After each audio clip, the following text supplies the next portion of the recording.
We all have that voice inside our minds that criticizes us constantly, telling us we're not good enough, we're not smart enough, or we'll never be successful. And it can be debilitating. But with some solid techniques, you can quiet that inner critic and start living your best life. Hello, hello. Welcome to my channel. Today, I'm going to share 3 ways to overcome your negative self talk, or I call it the inner critic. There are a lot of different ways to overcome your inner critic. And today I'm going to share 3 of my favorite techniques with you. Before I get into all 3, I will recommend that you stay until the end of this video to learn how you can incorporate effective strategies to continue to quiet your inner critic. So technique 1 is become aware. What that looks like is noticing the inner critic voice and when it's the loudest. Some of the things you're looking for are put down.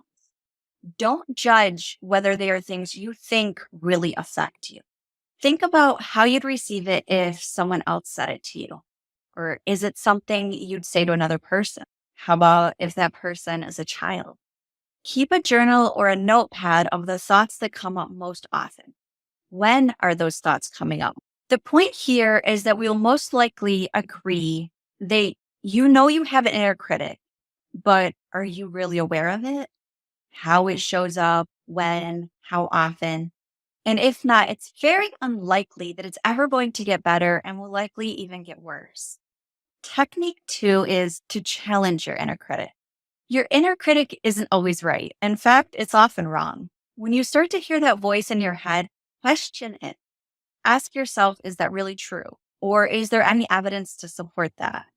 More often than not, you'll find that your inner critic is just spouting off baseless accusations. And here's a little secret. Those accusations are typically rooted in fear. The next technique will help you uncover that fear. Technique 3 is the inner critic characterization. The next thing I would do with it is to run an inner critic characterization. And this is where we give actual characteristics to that critic's voice. So what you'll do first is close your eyes and take some deep breaths. Allow your mind to quiet and your body to calm along with those breaths. Now, allow the critic's voice to come to mind. Just for the moment, allow the critic to say the things it says to you. Call to mind the things it most often likes to target you with. Now start to picture this critic. What does it look like? What is the shape or the form? It may be you, just in a different size or with variations. It may be another person who you may or may not recognize, or it may not be a human shape at all. It may be a completely different form. You don't have to force it to be anything. Just go with whatever is coming to mind. Now, what does it sound like? Notice whether or not you recognize the voice and also the tone and the volume of the voice. How does it move, if at all? And regarding the temperature, does it have a certain temperature associated with it? Or does it make you feel warmer or colder? How do you feel when that voice comes up? What emotions come up? What happens to your body when the voice shows up? Are there any sensations that you can pinpoint? And where are those sensations occurring? Lastly, what will you call it or name it? Now take a deep breath and another and face the critic head on. Stand up straight, put your shoulders back, head high, and tell me what you want to do with the critic. It's important to keep in mind that that critical voice is coming from inside you. So we don't want to fight it or harm it, but you may want to quiet or send it further away or speak to it. So what comes to mind in this instance? What do you want to say to it? Then how does the critic respond? If it makes sense, you can stand up to it again until it responds in a way that feels good to you. Once you've gotten to a place where confronting the critic feels like it has served you well, notice your emotional state. What has shifted?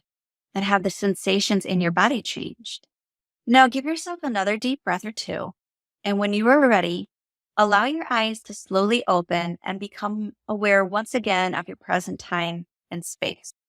Right after doing this exercise is a really great opportunity to journal about your experience. You may even find that during the journaling, even more realizations come up for you. This visualization can be repeated, and in fact, I would encourage it. The more often you picture yourself overcoming the inner critic, the more naturally it'll come when it's time to do it in your everyday life. Overcoming your inner critic is a process and it won't happen overnight. But with practice and persistence, you can learn to quiet that negative voice in your head and start living a happier, more fulfilling life. Remember to be kind to yourself.